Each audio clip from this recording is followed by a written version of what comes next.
बिस्मिल्लाहिर्रहमानिर्रहीम। शुरू अल्लाह के नाम से जो बड़ा मेहरबान नहायत रहम वाला है।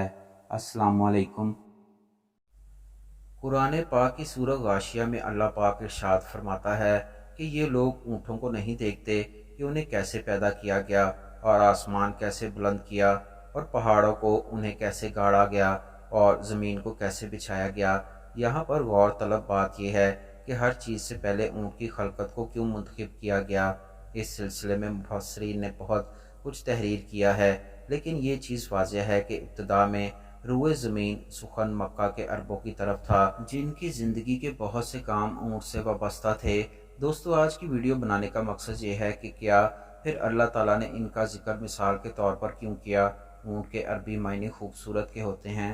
ऊँट दो किस्म के होते हैं, एक कोहान, दो कोहान वाले। ऊँट की सबसे बड़ी खसूसियत ये है कि वो अपनी कोहान में चिकनाई जमा कर लेता है और ज़रूरत के वक्त इसको ग़िज़ा के तौर पर इस्तेमाल कर लेता है और तवील अरसे तक पानी पिए बगैर ज़िंदा रह लेता है कि इसमें ओवल रेड ब्लड सेल्स मौजूद होते हैं जिससे वो पानी को जमा कर लेता है। ऊँट एक ऐसा जानवर है कि जो भारी वज़न उठाकर भी रोज़ाना 40 किलोमीटर सफ़र कर सकता है। ऊँट के पाँव तलवे अल्लाह ताला ने ऐसे बनाए हैं कि वो सहरा की गर्म रेत और पथरीली ज़मीन दोनों पर बआसानी चल सकता है। ऊँट वो वाहिद जानवर है जो अपनी अगली और पिछली दोनों टांगों से बैक वक्त जोर लगा सकता है, जबकि बाकी कोई और जानवर ऐसा नहीं कर सकता। यही वजह है कि ऊपर बैठी हुई हालत में सामान रख दिया जाता है और वो आसानी से खड़ा हो जाता है। हैरान कुन बात यह है कि ऊँट की टांगें जिस्म के बिल्कुल नीचे की जानब मुड़ भी सकती हैं। सर्दियों में ऊँट बिना पानी पिए तकरीबन 4 से 6 माह तक ज़िंदा रह सकता है, जबकि गर्मियों में 4 से 6 हफ्ते तक बगैर पानी पिए ज़िंदा रह सकता है। खाने के वक्त सारे जानवर पत्तों के साथ साथ टहनियाँ भी खा जाते हैं, जबकि ऊँट की यह खूबी है कि वो सिर्फ़ और सिर्फ पत्ते खाता है जिससे पौधे ख़राब नहीं होते। ऊँट 27 लीटर फी मिनट के हिसाब से पानी पीता है और अपने जिस्म के वज़न के तीसरे हिस्से के बराबर पानी पीता है।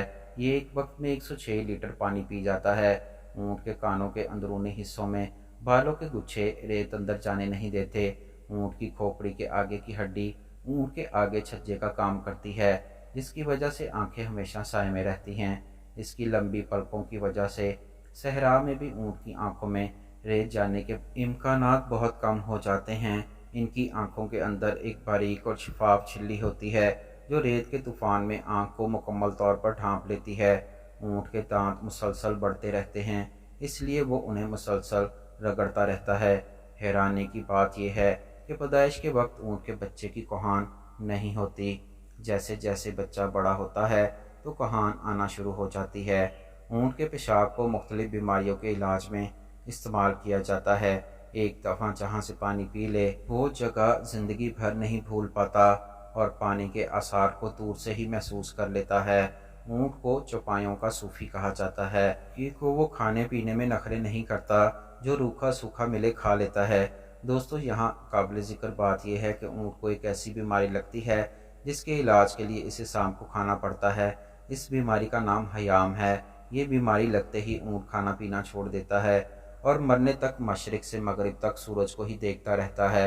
इस बीमारी के इलाज के लिए ऊँट जिंदा सांप ढूंढ कर खा जाता है, जिसके जहर से इसको शदीद प्यास लगती रहती है, जिससे वो शदीद पानी पीता रहता है और इसकी आंखों से आंसू भी मुसलसल जारी रहते हैं। इन आंसुओं को मुख्तलिफ बीमारियों के इलाज के लिए इस्तेमाल किया जाता है, क्योंकि ये सांप के जहर की वजह से निकलते हैं। सांप खाने के बाद ज़्यादा पानी पीने और आंसुओं के आने के बाद ही हयाम बीमारी ख़त्म हो जाती है।